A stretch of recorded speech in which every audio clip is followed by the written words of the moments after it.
Since the dawn of time, FNAF fans have been divided into their own separate communities. The theorists, people who will spend hours every single day analyzing how many toes an animatronic has. The mega fans, the people who will not stop talking about FNAF no matter when and where they are. The sweats, the people who try and figure out at what millisecond Freddy's AI is going to change, prompting him to the next available camera. However, there is one main factor about FNAF that brings all these groups together: the legendary custom night mode. A night where you, the player, are able to choose how difficult you want to play the game. A mode, while seemingly so simple, that elevated FNAF as a franchise to a whole new level. Let me explain. Custom Night Mode is a game mode that allows players to customize the difficulty of each character and set custom difficulty levels.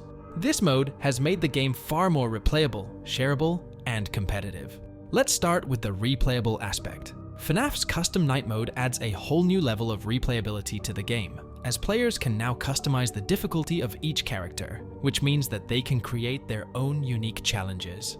This feature has made the game more interesting and engaging, as players can now experiment with different settings and strategies. The mode itself has also made the game far more challenging, since players now have the ability to create their own custom challenges that are tailored to their skill level. Whether that be simply trying to beat a custom night with all the animatronics simply set to 1, or instead just going all out and putting them at their highest difficulty, 20. All these values that we are now able to control once we've beaten the core gameplay gives us that incentive to want to return to the game. Whether we are looking for that challenge or not, that decision is all yours. Now onto why the custom night mode is just so shareable. Now, before I go any further, what exactly do I mean by shareable? Well, let me put it like this. FNAF throughout the years has amassed over millions and millions of videos posted onto YouTube of people simply trying to beat the game. While yes, this'll be fun to watch the first few times, but after a while it'll get stale. However, what if I told you Scott knew a way to simply double the eyes and attention on his game with just this simple mode? Now, while that sounds far-fetched, it honestly all worked out exactly like he had probably hoped for.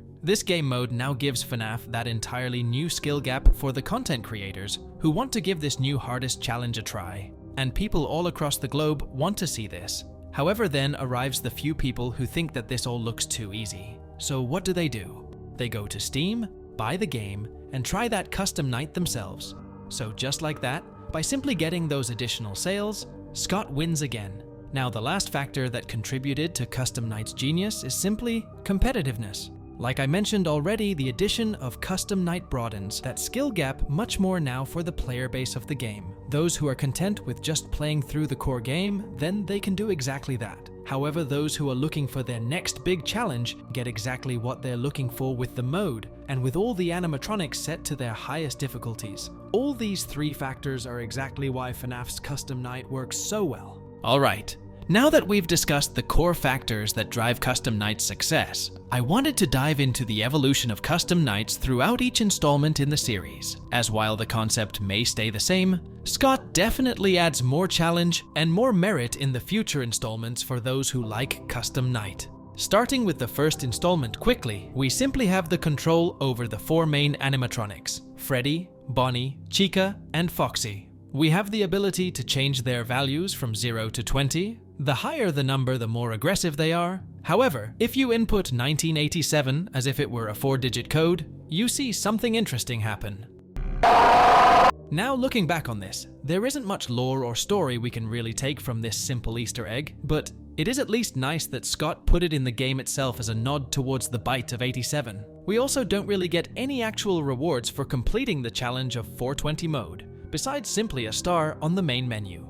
However, this additional star wasn't actually a feature built into the game from launch, as most might think, but actually was added in an update thanks to the user BigBugs for being the first person with recorded proof to have beaten 420 mode. This shocked Scott completely, as he thought that it'd be simply impossible to beat. While this star on the menu isn't much, at least you've got a subtle flex you can always show your friends. As we swiftly move on to the second installment, you'll immediately notice just the sheer increase in animatronics we have customization over, going from 4 animatronics to now 10, ranging from the withered animatronics to the toy animatronics, and also Golden Freddy, cause why not? As expected, we still have full control in these values, ranging from the 0 to 20 concept in the first installment. However, this time, Scott actually gives us preset challenges that we, as the player, can go through and complete, which I think is a really nice detail since it now further gives us even more of an incentive to go into the custom night and play through a few of these challenges as well. Whether it's just simply for fun, or as a bunch of practice runs as you build up to the final challenge, Golden Freddy mode, which is all of the animatronics set to 20. Now, what Scott really nailed, however, was the decision to add actual rewards upon completion of each preset challenge. More specifically, for all the modes besides one, you unlock a plushie for a specific animatronic, ranging from the toy animatronics to even the original ones. However, the one mode which doesn't grant you a plushie is actually the challenge simply titled 420, which sets all the wizards to 20 and leaves the rest of the cast at 0. Beating this challenge preset will actually result in you getting that additional star on the main menu once again, which is a nice throwback to the first installment and how these withered animatronics are the animatronics we actually encounter in FNAF 1. Now, all those cool details aside, it's about time we moved on to the next installment, FNAF 3. Wait, you're telling me there's no custom night? Alright, it does make sense that FNAF 3 doesn't have a custom night, since after all, the only animatronic who can actually kill you would be Springtrap, and altering the values of a bunch of animatronics who just, well, spook you isn't going to be much fun. This also applies to FNAF 4 actually, as it also has no custom night mode. However, I am still unsure as to why this game didn't actually get one, as I feel it wouldn't have been any more difficult to implement than the previous games that had this mode. If you guys have any theories as to why FNAF 4 didn't get a custom night, then do let me know in the comments below. Now, Sister Location, however, got a very different treatment for its custom night for various reasons. Starting with the fact that you are no longer able to customize each individual animatronics' value, but rather have the options available through the preset challenges, with an addition of a difficulty option for each challenge, which upon completing a specific challenge on a certain difficulty, you will be rewarded with a simple star on the custom night menu for that exact challenge. Now, while the stars at this rate don't mean much, Scott did something different with this game's custom night. If you're able to beat one of the challenges available to you on their hardest difficulty, you actually unlock a retro-looking cutscene. These cutscenes, as you beat each challenge, start to compile into a story as well, adding onto the ever-expanding lore of the franchise. Which, might I just say, I am glad Scott did this, as this finally felt like an actual reward for beating a challenge in the custom night mode. It was a way to reward the fans themselves for playing the game and putting in the hours to beating those challenges. Scott definitely noticed the player base being happy with this new reward concept as well, as the next game which got a custom night, more specifically the game which literally is just a mashup of all custom nights, actually rewards you in the form of various cutscenes, giving us even more clues to the lore and story. This final custom night in question is none other than FNAF's Ultimate Custom Night. A standalone game with one simple goal, to make your own night with any animatronic you want.